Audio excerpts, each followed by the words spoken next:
I call my friend every evening to practice simple English sentences together. We read the same short text and correct each other gently. I enjoy hearing how our voices improve week by week. Learning becomes easier when we grow at the same pace. Ava approaches Ethan to ask where the waiting area is. She's unsure about waiting.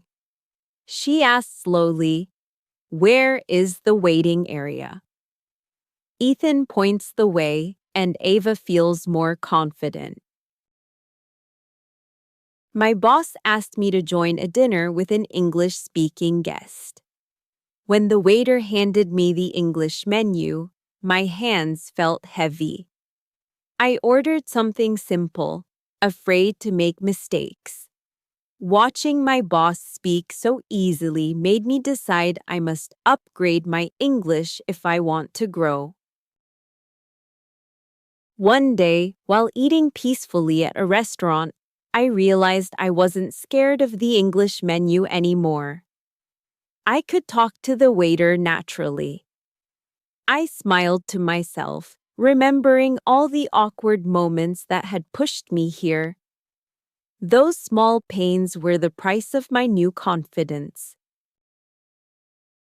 Lily reads an English novel but feels overwhelmed by long chapters. She decides to focus on one paragraph at a time. She reads each paragraph aloud slowly.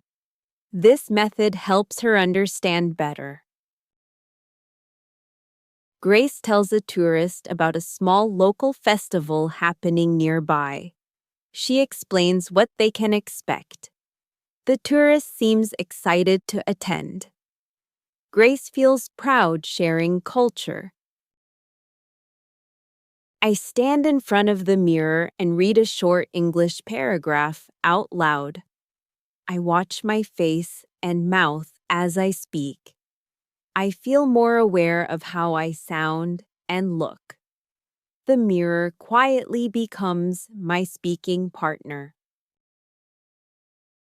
Jason reads an English travel guide to prepare for a future trip. Some city names and phrases feel difficult to say. He practices them slowly until they sound correct. Reading helps him feel more ready for real conversations abroad. I read a short English dialogue while trees pass by outside the bus window. The movement outside and the conversation on the page create a nice contrast. My body travels through the city while my mind travels through the scene. I like this double journey. I tried to use the automatic passport gate but didn't fully understand the English instructions. The machine rejected my passport twice. An officer came over and explained things more clearly. That moment showed me that English also lives inside the technology we use. Daniel chooses an English book about space, his favorite topic. Some scientific terms challenge him. He breaks them into smaller sounds to pronounce correctly.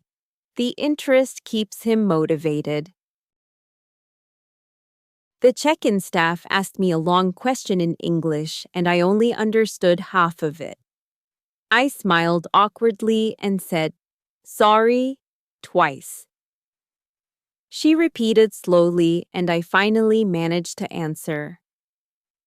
That moment showed me how English can turn a stressful moment into a smooth one. During a client dinner, the waiter spoke English to check our orders. My client answered smoothly, while I just nodded. Later, I realized how much confidence English can bring in professional situations. I decided that if I want to handle clients well, English must become my daily habit. My English presentation for a project kickoff felt like a storm. I forgot transitions and jumped between ideas. My team filled in the gaps I missed. That teamwork made me want to improve English for them as much as for myself. I didn't know how to ask for tap water in English and was embarrassed to try, so I ordered bottled water instead, even though I didn't really want it.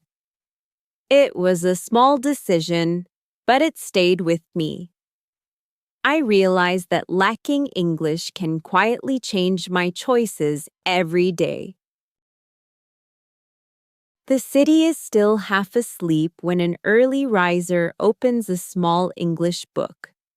The silence makes every sentence sound clearer.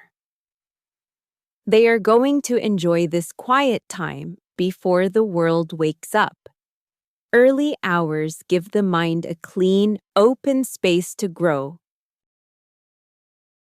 I let English appear often in the background of my day, like soft music. I read short texts, quick notes, and little quotes. None of them feel heavy alone. Together, they quietly change what feels familiar to me. I walk slowly along a path and repeat short English sentences that I remember from earlier reading.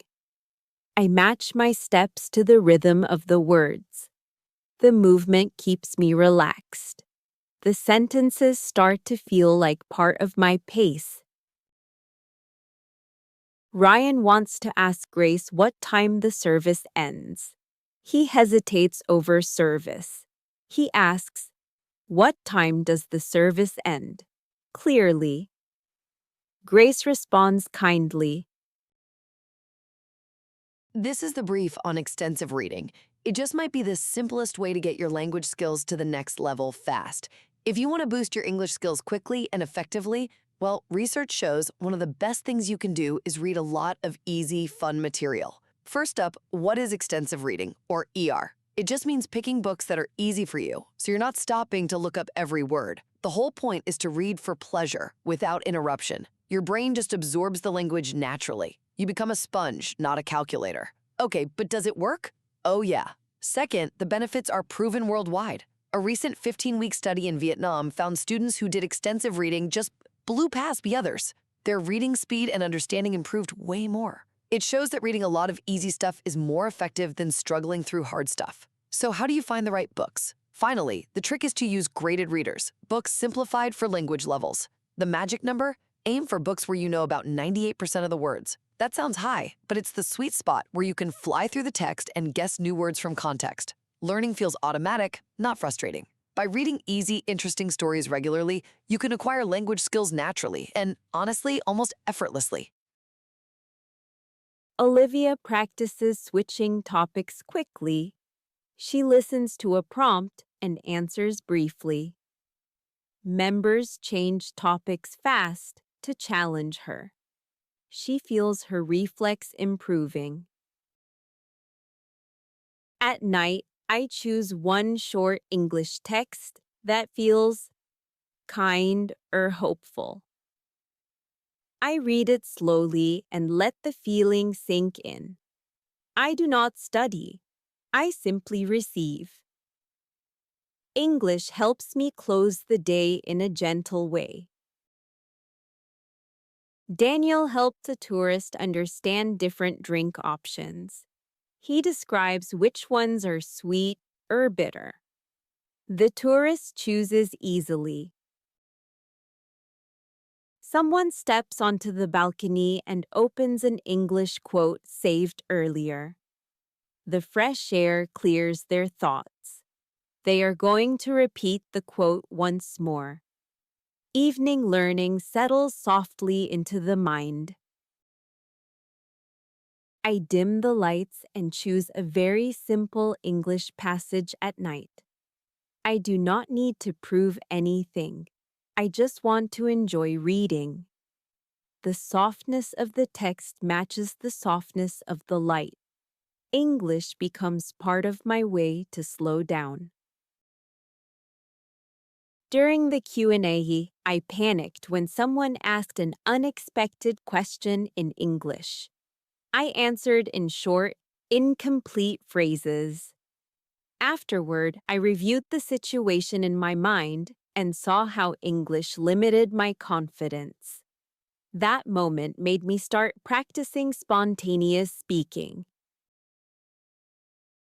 I read a few lines of an English story while the bus moves through the streets.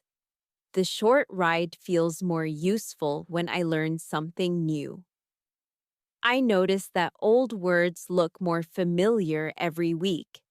This small habit turns travel time into learning time. Emma meets a tourist unsure where to catch a taxi at night. She explains the safe pickup point near the main road. The tourist listens carefully. Emma feels proud helping them stay safe. Olivia describes sounds she often hears in her neighborhood. She uses words like quiet, busy, and soft. Members imagine the scenes with her. She enjoys expressing details. Someone reads a short English message before stretching for the day. The habit feels simple and comforting. They are going to add one new word tomorrow morning. English slowly becomes a gentle companion in daily life. Noah joins a movie discussion. He describes the scenes he likes using simple English. Members share their opinions too. Noah enjoys expressing himself confidently. Grace sends Daniel a song that helped her feel strong. Daniel listens and says he loves the gentle melody. They talk about the message in the lyrics. Daniel listens when Emma shares a tough day. He replies with simple, comforting words. She feels understood even through text. Their communication becomes deeper. I try to add English into different parts of my day. I read signs, short messages, and simple stories.